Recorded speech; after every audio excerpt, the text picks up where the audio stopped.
Praise lord అండి pastor గారు. బాగున్నారా పాస్టర్ గారు? ఈరోజు దేవుని దయ వల్ల మనందరం కూడుకుని దేవుని మాటలు చెప్పుకోవడానికి వచ్చారు.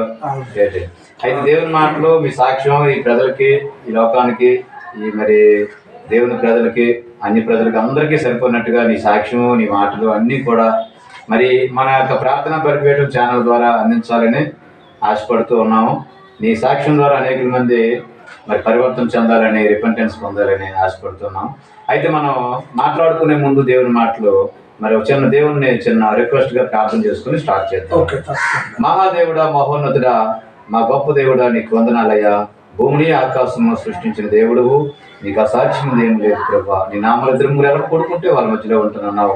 ఇదిగో ప్రభా, మా మధ్యలో మీ ఆత్మ ఉంచమని వేడుకుంటున్నాను ప్రభా. నీ దాసుడు ప్రభా, తండ్రి నీ పనివాడు నాయన, నువ్వు తీసుకుని వచ్చావు ప్రభా. ఆయన మాటలు నాయన నీ యందు ఎలాంటి జీవం కలిగి ఉన్నాయో ప్రభా.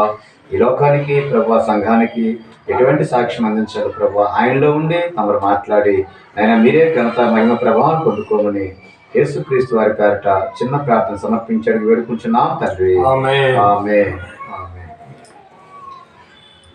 పాస్టర్ గారు, మీరు మీ పేరు ఏం పెట్టారు పాస్టర్ గారు? అసలు ఆ పాత పేరేంటి అసలు? తాత పేరు దాడిశెట్టి రామస్వామి. దాడిశెట్టి వారు. మీ జిల్లా, మీ ఊరు, మీ గ్రామం పేరు దాడిశెట్టి సన్యాసప్పుడు. నా పేరు రమణారావు.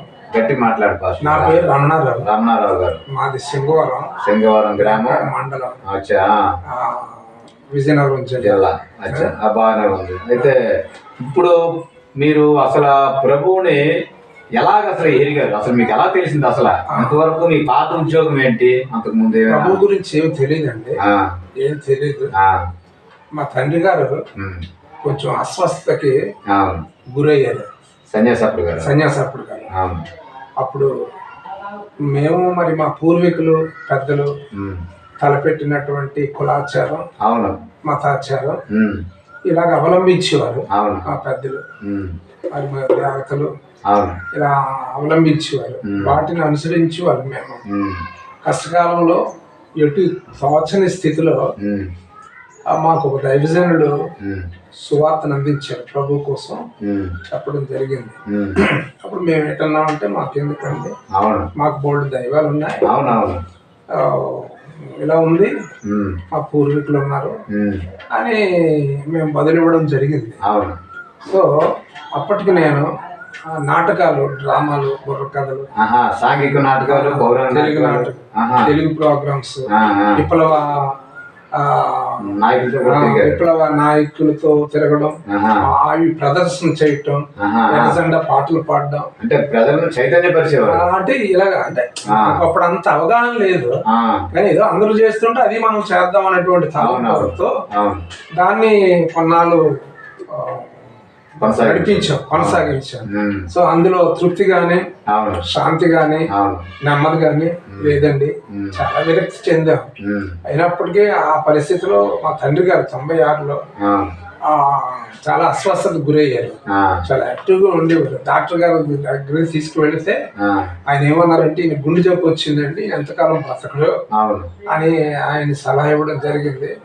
ఏమీ తోచలేదు. అప్పుడు మేము యేసు ప్రభు కోసం విన్నాం. అంటే యేసు ప్రభు కోసం విన్న తర్వాత ఒక ఆలోచన వచ్చింది. ఎందుకంటే యేసు ప్రభు అయినా బాగు చేస్తాడేమో, మన డాక్టర్ సివియర్ అని చెప్పాడు, ఒకవేళ దేవుడు బాగు చేస్తాడేమో మనసు కలిగి ఆ మాటలు విని మేము ప్రార్థన చేసామండి. చిన్న ప్రార్థన చేసాం, వచ్చిరాని ప్రార్థన చేసాం.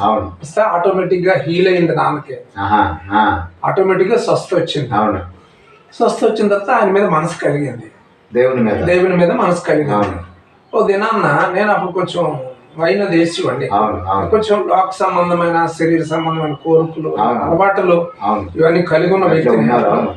మరి వీటి కోసం ఎక్కడ ఎవరు ఇది మానాలని చెయ్యాలని కాదు, మరి ఏ ప్రయత్నం చేసినా మానడానికి అవకాశం కూడా లేదు. అర్థమైందా? భక్తి భావంలో లేకపోతే ఆధ్యాత్మిక కొన్ని ప్రయత్నాలు చేసినా ఆ ప్రయత్నం లాగా ఉండేది, ఈ పనిలా జరుగుతుండేది అండి. అప్పుడు తండ్రి గారు ఆరోగ్యం కొరకు మేము ఏం చేసామంటే, దేవా మాకు అనేక మంది దేవుళ్ళు కొలిసి వాళ్ళని పిలిచిన వాళ్ళని, మరి నువ్వు సృష్టికర్త అని దేవుడు అని మీ ప్రజలు చెప్పడం జరుగుతుంది. ఉమ్. నా తండ్రి గారికి పరిపూర్ణమైన ఆరోగ్యం ఇస్తే అవును. దేవా నేను మేము నమ్ముకుంటాం మనసారి అడిగాం. అవును. అప్పుడు మాకు తెలియదు. అడిగితే దేవుడు ఆ ప్రార్థన విని కనికరించి నాన్నగారికి మంచి ఆరోగ్యం ఇచ్చారు. అవును. మంచి ఆరోగ్యం ఇస్తే నేను 1996 అవును. 31st ఆల్ నైట్ ఉంటుంది. అవును. ఆల్ నైట్ సర్వీస్ ఉంటుంది. అవును. అంటే ఇయర్ క్లోజింగ్ లో ఉంటుంది. ఆ ప్రార్థనకి దైవజనులు నడిపించారు. అవును. నడిపిస్తే ప్రకాశవంతమైన ఒక వెలిగిన స్పర్శనే తాకబడ్డాను, చూడగలిగాను. చూసి అప్పుడు సమర్పణ చేసుకున్నాను. ఏమనంటే ప్రభు నేను కూడా ఒక పాపినే. అవును. నేను కూడా ఒక పాపినే, నా పాపములు క్షమించు నాయన, నన్ను రక్షించని వేడుకున్నాను. అప్పుడు వైన్ మీద ఉన్నాను, నేను మంది మీద ఉన్నాను. కానీ దేవుడు నన్ను కనికరించి అందరూ పరిశుద్ధ అందరూ ఆరాధన చేస్తున్నారు ఆత్మతో. ఆత్మచేత నింపబడే ఆ రాత్రి 96 వెళ్ళిపోతుంది, 97 వస్తుంది. సో రాత్రి దేవుడు నన్ను దర్శించాడు, నన్ను తాకాడు. నాకు పశ్చాత్తాపం కలిగింది దేవుని మీద పశ్చాత్తాపం కలిగింది. పశ్చాత్తాపం ఎప్పుడైతే కలిగిందో ఆ పాపాన్ని విడిచిపెట్టడానికి, నేను చేసే ప్రతి పాపాన్ని విడిచిపెట్టడానికి ఎప్పుడైతే తీర్మానం చేసుకున్నానో నాకు ఆ మొదటి దినం, ఆ 97 మొదటి దినం, ఆ నూతన సంవత్సరంలో పట్టలేనంత ఆనందం, పట్టలేని సంతోషం. మళ్ళీ ఉదయం కూడా ఆ లవ్ పీస్, ఆ ప్రేమ విందు వాళ్ళతో పాలు పొంది ఆ ఆనందాన్ని పొందుకున్నాను. అప్పటి నుంచి ప్రభువును ప్రార్థించుకోవడం, ప్రభు ఆజ్ఞలు గ్రహించటం, అనుసరించటం, అది నా జీవితంలో అలాగా అలవర్చుకున్నాను. ఆ 97 అంతా నేను, నా భార్య, మా తండ్రి గారు, మళ్ళీ మా అమ్మ ఆచారాలన్నీ కొనసాగించింది. మా తల్లి గారు ఆవిడ పరిపక్వత చెందలేదు, మార్పు చెందలేదు. కానీ నేను, నా భార్య దైవజనుడి సమక్షంలో ఒక తీర్మానం చేసుకొని మారుమనసు పొంది సమర్పించుకొని రక్షణ పొందుకున్నామండి. 97 డిసెంబర్ 25 మా తన ముగ్గురు నాథవలసలో ఉండేటువంటి దేవుని మందిరానికి అలాగా కొనసాగారు. కొన్నాళ్ళు అలా కొనసాగితే దేవుడు అప్పటికి అద్భుతాలు చేసేవాడు. చాలా అద్భుతాలు జరిగాయి, చాలా ఆశ్చర్యకార్యాలు జరిగాయి. నేషనల్ హైవేలో మా తండ్రి గారు నేను విశాఖపట్నం వెళ్తున్నాడు, రోజు మధ్యలో పడిపోయామండి అడ్డు వచ్చి. కానీ దేవుని మహాకృపను బట్టి ఈ వెహికల్ రాలేదు ఆ క్షణంలో.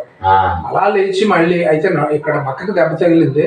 కాపాడే ప్రభు, ఇది ఫస్ట్ మిరాకిల్, నువ్వు ఇలా కాపాడే దేవుడువా, నీ దూతలు మా చుట్టూ కావలా ఉంచే దేవుడువా, నువ్వెంత గొప్ప దేవుడువా అనే మనసులో ఆయన్నే తలంచుకుంటూ స్మరించుకుంటూ ముందుకి ప్రభు నామంలో కొనసాగిస్తే దేవుడు అలా నడిపించాడు.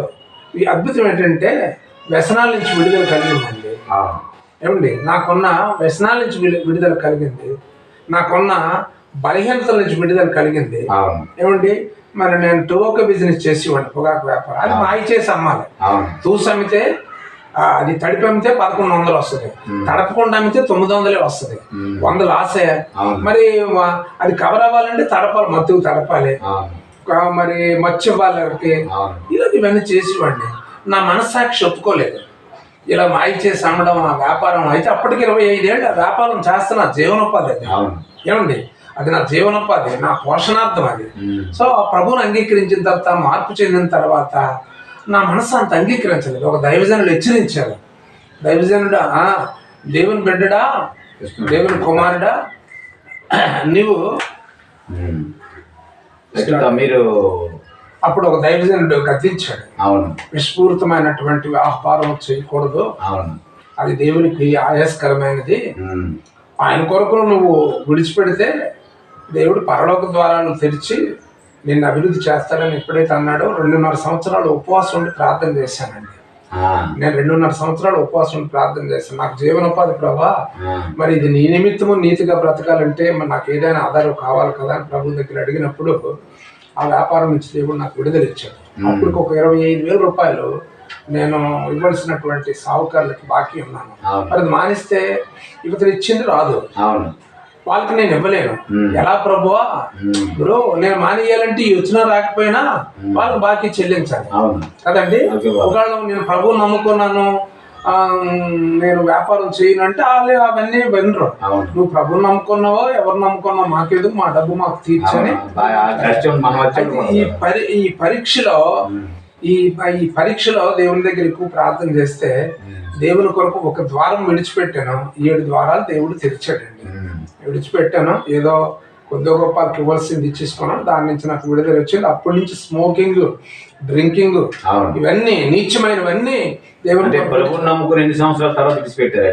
ప్రభువుని నమ్ముకొని నేను 96లో విశ్వసించానండి. 97లో బాప్తిసం తీసుకున్నాను. 2022లో 23లో విడిచిపెట్టాను. అంటే 97 నుంచి 2000 ఒక 5 సంవత్సరాల వరకు కొనసాగాను. దేనికైనా సమయం కలదని ప్రసంగి భక్తులు రాస్తారు కదా అంటాడు. ఆ సమయం దేవుడు ఇచ్చిన దానికి ఒక సమయం దేవుడు అనుగ్రహించాడు. ఆ సమయంలో దాన్ని విడిచిపెట్టడానికి ప్రభు సహాయం చేశాడు. అప్పటి నుంచి ప్రభు సన్నిధిలో ప్రార్థన చేస్తే అగ్రిగోల్డ్ అన్నటువంటి ఆర్గనైజేషన్ లో మేము కొంత పనిచేసాం. కొంత డిఫాల్ట్ అయింది, ధనాలు కొంచెం నష్టం కలిగింది, నేను నష్టపోయాను. అయినా దేవుడు విడిచిపెట్టలేదండి. దేవుడు విడిచిపెట్టలేదు. 25 సంవత్సరాలు వ్యాపారం చేస్తే చెప్పు తెగిపోతే కొనుక్కోవడానికి కష్టం అయ్యింది. ఆ టైంలో ఏమండి ఒక చొక్కా మళ్ళీ మాసిపోతే కుట్టించుకోవడానికి కూడా కష్టమైంది. నేను చేసినట్టు వ్యాపారం ఏదో కొంత జీవనోపాధి ఉంది, కానీ ప్రభువు కోసం దాన్ని విడిచిపెడితే దేవుడు ఎంత మేలు చేశాడు.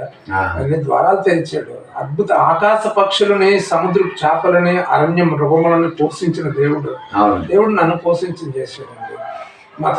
మా తండ్రి గారి ప్రాపర్టీ ఎకరా 10 సెంట్లు అండి పొలం. అది మా తమ్ముడు నేను పంచుకుంటే సరికి ఒక 50 సెంట్లు అండి. ఆనాడు పంచుకున్నాడు. మేమిద్దరం అన్నదమ్ములు. ఏమండి ఈరోజు 20 మంది సొంతం అండి మేము. అదే ప్రాపర్టీ ఏమండి సంపద పెరగలేదు, సంసారం పెరగలేదు కానీ సంపద పెరిగింది. కానీ ఆకాశ పక్షులను పోషించిన దేవుడు మమ్మల్ని అద్భుతంగా పోషిస్తున్నాడు. ఎవరికి చేయి చాపుకుంటానే దేవుడు నిజంగా అద్భుతకరంగా నడిపిస్తున్నాడు. ఇవన్నీ నా జీవితంలో ఒక నూతన కార్యాలు, ఇవన్నీ నూతన కార్యాలు. అయితే అలాగని చెప్పి కష్టపడకుంటే కళ్ళు మూసుకొని కూర్చుంటూ పోషిస్తాడన్న కాదు, దేవుడు తెలుసు. ఇప్పుడు నా నీతిని, నా రాజ్యమును వెతుకు, అప్పుడు నీకు ఏది కావాలో అడిగిన ప్రభు మాట ఉంది, ఉందా లేదా? కనుక మరి ఆయన నీతిని, ఆయన రాజ్యాన్ని వెతికాం కనుక మనకి ఏది కావాలో సమస్తము అనుగ్రహిస్తున్నాడు. ఈ సృష్టిని అంతా నడిపిస్తున్నవాడు కదండి సృష్టికర్త. మరి మనల్ని పోషించడానికి ఆయనకి అభ్యంతరం ఏంటి? ఎంతో మంది అంటే నేనేమనుకుంటున్నాను, ప్రభు వాక్యాన్ని బట్టి, మాటను బట్టి చాలా మందికి అన్ని ఐశ్వర్యాలు ఉన్నాయండి, అన్ని సమృద్ధి కలిగి ఉన్నారు, కానీ సంతృప్తిగా జీవించలేకపోతున్నారు. లోకంలో అన్ని ఉన్నాయి, మేళ్ళు ఉన్నాయి, మిద్దులు ఉన్నాయి, ఇళ్ళు ఉన్నాయి, వాకళ్ళు ఉన్నాయి, హ్యాపీగా దేవుని నామం వాళ్ళు లోకంలో జీవించలేకపోతున్నారు. మరి ఉన్న స్వల్పంతో, కొద్ది మందితో, కుటుంబంతో మేము దేవుని మహాకృపను బట్టి హ్యాపీగానే కొనసాగుతున్నాం. సో అయితే మీరు ఎప్పుడు మరి విశ్వాసిగా ఉన్నారు? ప్రభువుని విశ్వసించారు. నేను 2007లో బాప్తిసం పొందుకున్నాను. 97లో బాప్తిసం పొందుకున్నానండి. 2007 వరకు విశ్వాసగానే, బిలీవర్ గానే కొనసాగాను. అప్పుడు ప్రభు నన్ను పిలిచాడండి పరిచర్య కొరకు, నన్ను ప్రేరేపించాడు. ఏంటి ప్రభువా, మరి నువ్వు పిలుస్తున్నావు, నాకు తెలీదు, నేను ఎలా చేయాలో నాకేం అర్థం కాదు నాయన, నాకు ఆశ అయితే ఉంది, నీ స్వరం అయితే వినిపిస్తుంది, ప్రేరేపణ అయితే జరుగుతుంది, ఎలా చేయాలి ప్రభు అని ఆ దినం ఏడ్చానండి. ప్రభు దగ్గర ఏడ్చాను ఎలా చేయాలి. అప్పుడు ఇర్మియా 29:11 ప్రకారం దేవుడు ఆ ప్రవచనం ద్వారా మాట్లాడాడు.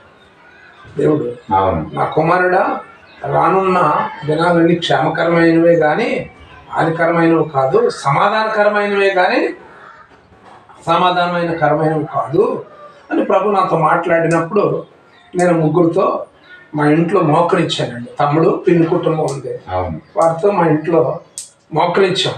సండే 2007 జనవరి 22న పరిచర్య ప్రభు నామంలో ప్రారంభించాను. ఇండిపెండెంట్ గానే, ఇండివిజువల్ గానే. ప్రభు మీరు ఎక్కడ ట్రైనింగ్ అంటే నేను ప్రారంభించిన తర్వాత 2010లో PCS అనేటువంటి ఒక సంస్థ ఉండేది, ఆర్గనైజేషన్ ఉండేది. వాళ్ళు ఒక 1.5 year, సంవత్సరంన్నర కాలం ట్రైన్ అప్ చేశారు. కొన్ని విషయాలు అక్కడ నేర్చుకొని బలపడి అప్పటి నుంచి 2010లో మందిరం కట్టామండి సొంత ప్లేస్ లోనే. 2010లో సొంత ప్లేస్ లోనే మందిరం కట్టామండి. దేవుడు ప్రేరేపణ మేరకు అది 6 మాసాల్లో మందిరం కట్టామండి ఇండిపెండెంట్ గా. కొంతమందిని దేవుడు కొన్ని ఆత్మలను కొంతమంది సంఘాన్ని దేవుడు అనుగ్రహించాడు. అవును. వారిని బట్టి మహంతిపేట ప్రాంతంలో చక్కటి పరిచర్య జరుగుతుంది, అలా కొనసాగుతుందండి. అది నా సాక్ష్యం. దేవుడు చేసిన మేలుడు, దేవుడు చేసిన అద్భుతాలు. తర్వాత నా భార్య మరణపు అంచులకు వెళ్ళిందండి, దేవుడు రక్షించాడండి. నా కోడలు సెకండ్ ఇష్యూలో సెకండ్ గర్భిణీతో ఉండేటప్పుడు భయంకరమైన ఫిట్స్ వచ్చిందండి. డెలివరీ టైంలో ప్రభు సన్నిధిలో 3 దినాల ఉపవాసం ప్రార్థించినప్పుడు ఆ ఫిట్స్ నుంచి దేవుడు పిలిపించి చక్కటి ఫలాన్ని దేవుడు దయచేసాడండి. దేవుడండి, దేవుడే దయచేసాడు. అందుని బట్టి ఇంకా కృతజ్ఞతలు కలిగి దేవుడి కోసం జీవించడం. అయితే ప్రభు దగ్గర వచ్చిన తర్వాత మీ జీవితంలో ఎన్నో కార్యాలు, చాలా కార్యాలు, చాలా అద్భుతాలు. అది నేను ఊహించలేను. నా తలకి స్థాయికి మించినవండి. ఒకవేళ అదే మనుషులు చేస్తుంటే ఒకవేళ వాళ్ళు చెప్పుదురేమో మేము చేసాం. కానీ ప్రభు చేసినవి అయితే ఇంకా మనం చెప్పలేం కార్యాలు. దేవుడు అంత గొప్పగా చేశాడు. అంటే నా ఊహలకు అందనవి, నా ఊహలకి అందరు, నా తలంపులకి మించినవి, నా స్థాయికి మించినవి కనుక ఆయన కార్యాలు చేశాడు. ఏదంటే అది చేశాడండి. ఏది అడిగితే అది చేశాడు. అడుగుడి మీకు ఇవ్వబడును అని అన్నమాట దేవుడు నా పట్ల. అయితే 2007 నుంచి ఈ రోజు వరకు కూడా పరిచర్యను కొనసాగుతూ ఉన్నారు. 2007 నుంచి 2010 వరకు అంటే మామూలుగా నాకు దైవ సేవకులు ఉండేవారు, థామస్ గారని. ఆయన కొంచెం సహకరించారు. అప్పుడు 10లో మందిరం కట్టిన తర్వాత 12లో డెడికేషన్ చేసుకున్నాను. అప్పుడు నేనే పరిచర్యను కొనసాగిస్తాను. మరి ఇవాళ నుంచి 18 సంవత్సరాల అనుభవం. కొంతమంది దేవుని దగ్గరికి మరి ఆత్మరక్షణ పొందిన వారు, కావాలనుకున్న వారు. నేను ఎవరికి బలవంతకారం చేయనండి, అని చేయమని నేను ఎవరికి బలవంతకారం. అయితే ప్రభు గొప్పవాడని చెప్తాను, ప్రభు గొప్పవాడని చెప్తాను, ఆయన రక్షకుడని చెప్తాను. సో ఇప్పుడు డాక్టర్ దగ్గరికి వెళ్ళి మందు తిని. అయితే పాస్టర్ గారు మరి 2012 నుంచి మీరు కంప్లీట్ గా దేవుని పరిచర్యలో వచ్చేసారు. మరి మీ తాలూకు ఉద్యోగం ఏం చేసుకుంటున్నారు? ఏమైనా ఎవరు మీరు అన్ని విడిచిపెట్టారు? మరి ఏ ఉద్యోగం లేదు, దేవుడి మీద ఆధారపడి.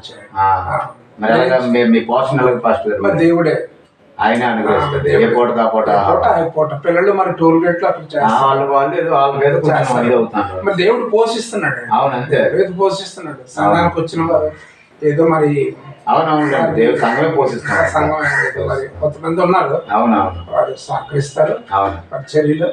వారిని బట్టి ప్రభుని స్తుతిస్తుంటాను. నేను కూడా చాలా సిక్ అయ్యానండి. నిమ్స్ హాస్పిటల్లో నాకు కాళ్ళు భయంకరమైన ఆపరేషన్ అయింది డయాబెటీస్ వల్ల. రాత్రి ప్రభుని అడిగాను, ఏంటి ప్రభా నేనేం తప్పు చేశానో ఈ డిస్పోజల్ మధ్య తీసుకొచ్చి వేసావో. కన్నీటితో ఏడ్చుకొని దేవుని సన్నిధిలో ప్రార్థన చేస్తా. దేవుడు రాత్రి నాకు చిన్న స్పర్శ తగిలింది, ముట్టినట్టుగా. ఆ రోజు అప్పుడు డాక్టర్లు 17 రాత్రి ప్రార్థన చేశాను. వాళ్ళు 19 ఆపరేషన్ మళ్ళీ సెకండ్ సర్జరీ చేయడం ఫిక్స్ చేశారు. అప్పుడు మళ్ళీ ఫిక్స్ చేస్తే ఆ రాత్రి ఆ ఉదయకాలం నన్ను పిలిచారు చెక్ చేయడానికి. ఏంటంటే చాలా హీల్ అయినట్టుంది అన్నారు ఆయన. మరి ఈరోజు ఆ సర్జరీ అన్నారు కదా సార్. అక్కర్లేదండి అన్నారు. అంటే సర్జరీ చేసే టైంకి డిశ్చార్జ్ రాశారు. యాక్చువల్గా ఆ రోజు సర్జరీ చేయాలి, ఆ రోజు డిశ్చార్జ్ రాశారు. మరి అది అద్భుతమే కదండి. డాక్టర్లు కూడా అంతుపట్టలేదు ఆ సన్నివేశం. కానీ దేవుడు అలాంటి కార్యాలు చేశాడు. అందుకనే ఒక విధంగా చెప్పాలంటే డయాబెటీస్ ఉన్నటువంటి వ్యక్తులు ఎంతమందికో కాళ్ళు తీసారు. ప్రభు నన్ను ఈ వయసు వరకు నాకు 65 ఏళ్ళ వయసు అండి ఇప్పుడు.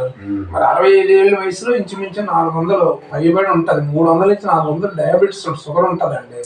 ఏమండి ఏదో తింటాను, తినకపోతే ఉండలేను. మరి తింటూ మరి ఆ పరిస్థితిలో దేవుడు నడిపిస్తున్నాడంటే ఆయన ఎంత గొప్ప దేవుడు అండి. అయితే మీకు ఇప్పుడున్నటువంటి 30 సంవత్సరాల అనుభవం మీకు ప్రభు సన్నిధిలో మించుమించు 30 సంవత్సరాల అనుభవంలో మరి మీరు అన్యులకి వాక్యం ఎవరికైనా చెప్పుకున్నారా? అన్యులకంటే నాకు చేసిన మేలు చెప్తుంటానండి. అంటే మీ దేవుడు చేసిన మేలులే కానీ మరి దేవుడి విషయంలో మరి దేవుడు ఆయన గొప్పవాడు కదా కొంచెం నేను గ్రహించానండి. అంటే కొన్ని మరి పరిశుద్ధ గ్రంథంలో కొన్ని మరి మర్మాలు ఉన్నాయి, దేవుని లేఖనాలు ఉన్నాయి. అవి గ్రహించి ఆ మాటలు ప్రజలకు చెప్పడం జరుగుతుంది. ఎందుకంటే చాలా విషయాలు ఉన్నాయి. నేను పరిశుద్ధుడును, నేను పరిశుద్ధుడిగా ఉండు అంటాడు. ఆత్మ విషయమై దీనులేని వారు ధన్యులు, పరలోక రాజ్యం వారిదని కొన్ని మాటలు ఉన్నాయి. ఇలాంటి మాటలు నా కుటుంబీకులకి, నా సొసైటీకి మరి దేవుడు చేసినటువంటి మంచి మాట. తర్వాత యాక్చువల్ గా పాస్టర్ గారు మీది దొరల కుటుంబం.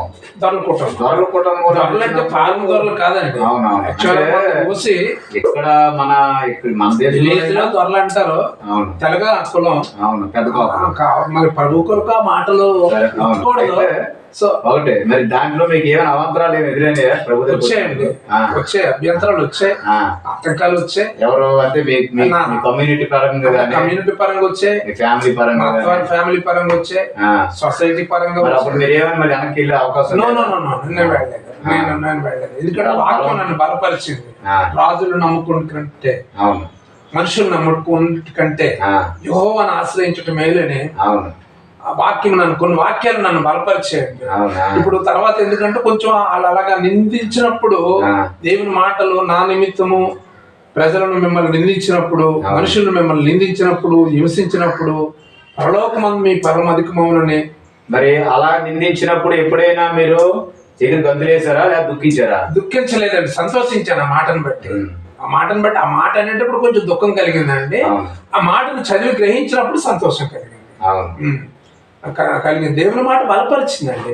ఇప్పుడు దేవుని మాటలు నన్ను బలపరచకపోతే ఇంతవరకు కొనసాగలనంటండి. ఎంతో మంది దేవుని మాటలు హృదయంలోకి వెళ్ళక వాళ్ళు బలహీనులయ్యి మళ్ళీ కక్కింద నాకుతున్న ప్రజలు ఎంతో మంది నాకు తెలిసిన, ముందుకు వచ్చి వెనక్కి వెళ్ళిన వారిని ఎంతో మంది నాకు తెలిసిన. కానీ ప్రభు అంటాడు, నాకటి మీద చెయ్యి పెట్టి వెనక్కి తిరిగిన వాడు నాకు పాత్రుడు కాదు అంటాడు. అది కరెక్టే కదా. వెనక్కి చూస్తే ఇప్పుడు వెనక్కి చూడకండి, ఎదురు చూపు చూడాలి. మీరు క్రీస్తుతో లేపబడిన వారైతే పైన వాటినే వెతుకుడు అంటాడు. అవునా కదా? భూమి మీద వెతకడం. మరి అప్పటి నుంచి పైకి చూడడం నాకు అలవాటు అండి. భూమి మీద చూడడం నాకు ఇప్పుడు అలవాట్లేదు. ఆయన వైపు చూడడమే. ఆయనే అన్ని అవసరాలు, నా హృదయ వాంఛలు తీర్చిన వాడండి. 34వ కీర్తనలో ఏమంటది? యెహోవా యందు నమ్మికించు, ఆయనే నీ హృదయ వాంఛలు తీర్చునని లేఖనం సెలవిస్తుంది. దేవుడు అలాగే తీరుస్తున్నాడు. మనుషులు తీర్చారనుకోండి, ఇచ్చారనుకోండి, చేశారనుకోండి, మళ్ళీ వాళ్ళు ఏమంటారంటే, ఇక నేను చేయకపోతే వాడికి లేదు అని అంటారు. దేవుడే చేస్తాడు. మనుషులు చేసింది అంత అండి. చెప్పండి అంత. ఇప్పుడు ఈరోజు మీ ఇంటికి వచ్చాను, కాఫీ ఇచ్చారు, రేపు వస్తే ఇస్తారా? ఏమో కదా. నిత్యం ఇచ్చిన వాడు ఆయన నిత్యుడు తండ్రి కదండి. ఆయన సృష్టికర్త కదా. ఆయన సమస్తాన్ని పోషిస్తున్నాడు. సముద్రంలో మత్స్యములు పోషిస్తున్నాడు, అరణ్యములు మృగములను పోషిస్తున్నాడు, లోకములో ప్రజలను పోషిస్తున్నాడు కదండి. ఇప్పుడు ఇప్పుడు ఇది మీరు కడ వరకు ఇలా కొనసాగించాలి. ఖచ్చితంగా ఏ శ్రమ వచ్చినా, ఇక్కడ బ్రతికినా, ఏ కష్టం వచ్చినా, ఎన్ని అవంతరాలు వచ్చినా ప్రభు కొరకే తీర్మానం ఉండిపోగలరు. ఖచ్చితంగా. ఎవరు ఏ మాట ఎందుకంటే చేసిన తప్పు కాదు కదా. తప్పు రైట్. ఇంకొక విషయం అండి, ఇప్పుడు మనం సొసైటీతో ఉన్నామండి. సొసైటీతో ఉన్నాం కాబట్టి సొసైటీకి అనుకూలంగా ఉండాలి. ఉండాలి. మా బ్లేటెంట్ సొసైటీకి వ్యతిరేకంగా మనకు కొన్ని క్రియలు కనబడుతుంటాయి. వాళ్ళకి ఇష్టం ఉండదు. ఇప్పుడు సొసైటీకి ఇష్టం ఉండదు. ఇష్టం లేనప్పుడు ఆ క్రియలు వాళ్ళ అభ్యంతరం కలిగినప్పుడు మీ మీద ఫోర్స్ ఎప్పుడైనా వస్తే మేము వెనక్కి వెళ్ళనండి. ఎప్పుడు ఆయన కోసం నిందులైనా అవమానమైనా ఏదైనా భరించడానికి సిద్ధం. ఎందుకంటే ఒకవేళ మనుషులు నిన్ను కొనియాడితే శ్రమ అంటాడు. మనుషులు ఘనముగా ఎంచిన దానిని దేవుడు ఘనహీనంగా ఎంచుతాడు. మనం చేసిన అన్ని దేవుడు ఎక్కిపించాడు కదండి. అందులో మనసు మార్పు కదండి, మతం మార్పు కాదు, మనసు మార్పు. నా మనసు మారింది ఏంటి, నా బుద్ధి మారింది. అది కొన్ని బలహీనతలు ఉండి వాటి నుంచి విజయం నాకు లేదు. ఆ పరిశుద్ధుడైన దేవుడితో వెళ్ళేటప్పుడు కొన్ని ఆత్మలైనా నాకు లెక్క పట్టుకెళ్ళాలండి. మరి ఎందుకంటే లోక రక్షకుడు, దాని గురించి యేసు లోక రక్షకుడు కదండి. ఇప్పుడు సర్వమానవాళ్ళని రక్షించడానికి లోకానికి అవతరించాను అంటాడు ఆయన. నేను పరిశుద్ధుడును, అర్థమైందా? నరవతారం ఎత్తి లోకానికి వచ్చాను, అనాది సంకల్పాన్ని బట్టి ప్రభు మాట్లాడుతారు కదండి. ఆయన రక్షించడానికి వచ్చాడు కానీ శిక్షించడానికి రాలేదు కదా. మరి మీ పాత జీవితం చూసినట్లయితే విప్లవాలతోనే ఇవన్నిటితో నిండిపోయింది అన్నారు. అవి ఏమైనా గుర్తున్నాయా మీకు? ఏమైనా గుర్తున్నాయండి. ప్రజలకు ఏమైనా అందించగలరా?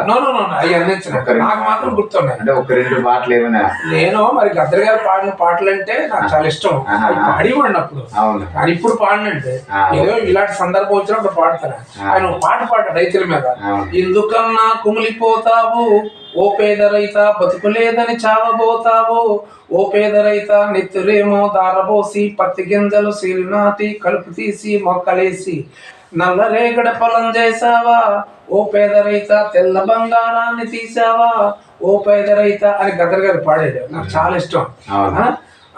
తెల్లదోమ పైరు సోకి పత్తి పురుగు పచ్చగొబ్బలు డొల్ల డొల్లా చేసిపోయి పట్నం వెళ్ళి పుస్తులమ్మి పురుగు మందులు నువ్వు తెస్తే కల్తీ మందులు అమ్మినీ కన్నా ఓ పేద రైత, కడుపు కొంప ముంచే కంపినోడన్నా ఓ పేద రైత, సస్య బాధలు తీరవన్నా వలసపోతే మారదన్నా, ఎక్కడైనా దోపిడొకటే పేదవాళ్ళ బాధలొకటే విడికిలెత్తి కదిలిరారన్నా ఓ పేద రైత అని ఇలాగ ఈ విప్లవ సాహిత్యం డ్రామాలు లేచిపోయి అంటే మీకు అది ఇష్టంగా ఉండేది కాబట్టి ప్రదర్శించారు. కానీ దాంట్లో మీరు ఏమైనా పాల్గొంపులు ఉన్నాయంటే లేవండి. అవేట్లేవు. నేను ఆకర్షింపబడి సాహిత్యం ఇష్టం మీకు, అంతే. ఆకర్షించబడి నేర్చుకున్నారు. కంపెనీ వాళ్ళు మరి పాడేవాడు అదే దాన్ని, అంతేగాని వాళ్ళతో మీరు పాల్గొంపులు లేవు. ఉద్యమాలకు వెళ్ళడం కానీ అంటే ఒకవేళ ప్రభు రక్షించకపోతే వెళ్ళిపోతుందేమో ఆ తలంపు ఉండేది. అంటే అదే ఆదరణ అనుకునే అదే ఆదరణ అనుకునేవాడిని, అదే కరెక్ట్ అనుకునేవాడిని, అదే నిజం అనుకునేవాడిని. అంతకంటే సత్యం పరిశుద్ధ గ్రంథంలో ఉందని నా ప్రభుని అంగీకరించిన తర్వాత తెలిసింది. ఆయన చాలా మాటలు నేనే మార్గము సత్యము జీవము, నా ద్వారా తప్ప తండ్రి దగ్గరికి రావడం అన్నాడు. నా ద్వారా తప్ప తండ్రి దగ్గరికి వెళ్ళాలంటే తండ్రి అయిన దేవుడు ఉన్నాడు అందరికీ, సర్వమానవాళికి. మరి ఆ మార్గంలోకి వెళ్ళాలంటే, ఆ రాజ్యంలోకి వెళ్ళాలంటే ఖచ్చితంగా ఆయన చెప్పింది చెయ్యాలి. నమ్మి బాప్తిసం పొందినవాడు రక్షింపబడతాడు, నమ్మని వారికి శిక్ష విధింపబడతాడు. సిలువను గూర్చిన వార్త నశించున్న వారికి వెర్రితనమని, రక్షింపబడిన వారికి దేవుని శక్తి అని, ఇలాంటి కొన్ని లేఖనాలు ఉన్నాయండి. ఈ లేఖనాలు గట్టిగా నన్ను బలపరిచాయి. ఇప్పుడు నేను తప్పు చేసినప్పుడు సిగ్గుపడేవాడిని కాదు, ప్రభువుని అంగీకరించి తొలి దినాల్లో సిగ్గుపడేవాడిని. ప్రజలు ఏదో అంటారని హేళన చేస్తారని. అప్పుడు దేవుడు నాతో మాట్లాడాడు. దౌర్భాగ్యుడా, వ్యభిచారం చేసిన వాడు సిగ్గుపడలేదు, దొంగతనం చేసిన వాడు సిగ్గుపడలేదు, మందు తాగిన వాడు మత్తుపానం చేసిన వాడు సిగ్గుపడలేదు, నీచమైన కార్యకలాపాలన్నీ అనుసరించిన వాడు సిగ్గుపడలేదు, పరిశుద్ధుడు ఆయన నన్ను అంగీకరించిన నీకెందుకు సిగ్గు? ఒకవేళ నువ్వు సిగ్గుపడితే రేపు పొద్దున్న పరలోకంలోకి వచ్చిన తర్వాత దూతలు ఎదుట కూడా నువ్వు సిగ్గుపడవలసిన అవసరం ఉంటుందని లేఖనాలు నాతో మాట్లాడినప్పుడు నేను బలపడ్డాను. నాది 4th క్లాస్ స్టడీ అండి. నాది 4వ తరగతి చదువుకున్నాను.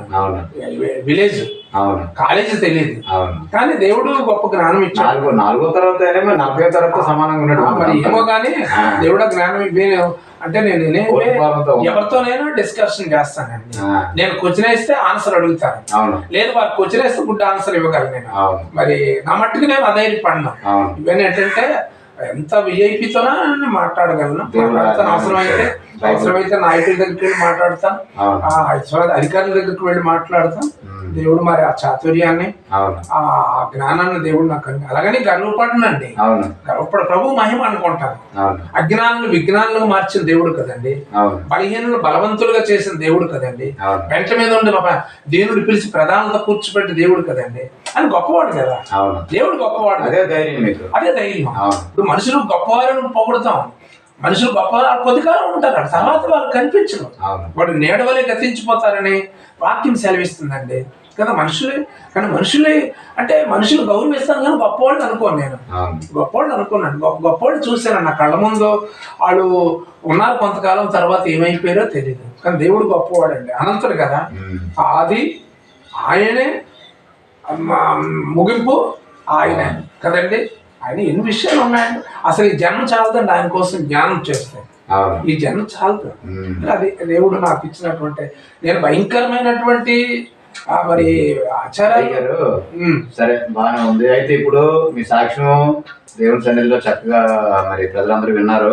ఏంటి మరి ఏ రకంగా దేవుడి దగ్గరకు వచ్చారో, ప్రభుని ఏ రకంగా మీరు అంగీకరించారో, ఒక స్వస్థత ద్వారా దేవుడి దగ్గరకు వచ్చినట్టుగా అనిపిస్తుంది. అవునండి. తర్వాత మీరు పిలిపించింది, తర్వాత మీకు మారు మనసు వచ్చింది. మారు మనసు. అయితే మీరు ఇప్పుడు సేవకుడుగా ఉన్నారు కాబట్టి, సేవకుడుగా ఉన్నప్పుడు మరి మీ సంఘానికి, మీ సంఘంలో ఉన్నటువంటి ప్రతి బిలీవర్కి అందరికీ అసలు మీరు ఏం చెప్పాలనుకుంటున్నారు? అసలు దేవుని వాక్యం చెప్పి బలపరుస్తాం.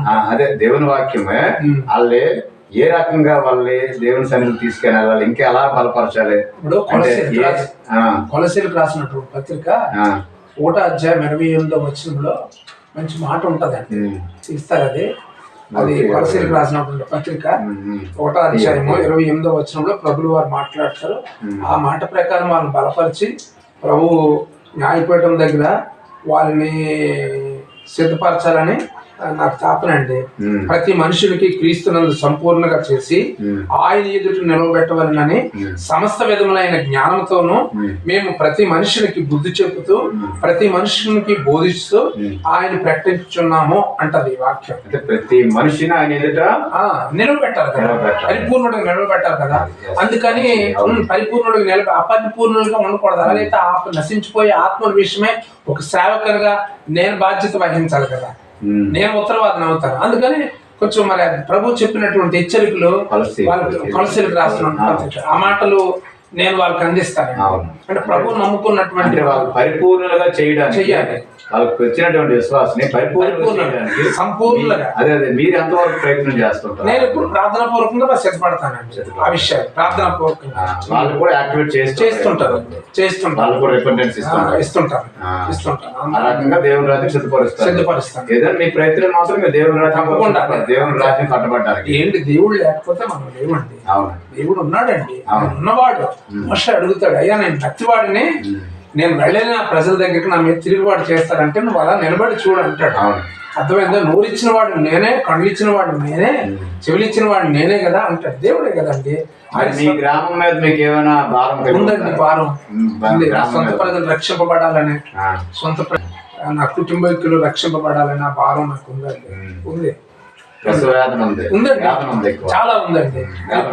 అనుదినము దేవుని సన్నిధిలో ప్రార్థన చేస్తున్నాను రక్షణ కొరకు. అవునండి. అలాగని బలవత్కారంగా వారిని ఎవరిని నేను ప్రజలవనండి. కానీ ప్రభువా నన్ను రక్షించిన దేవుడు నా పట్ల చేసిన మేలుడు వారి పట్ల చేసి నీవు ఆకర్షించిన ఆయన దేవుడు ఒక మాట కూడా ఉంటది కదా.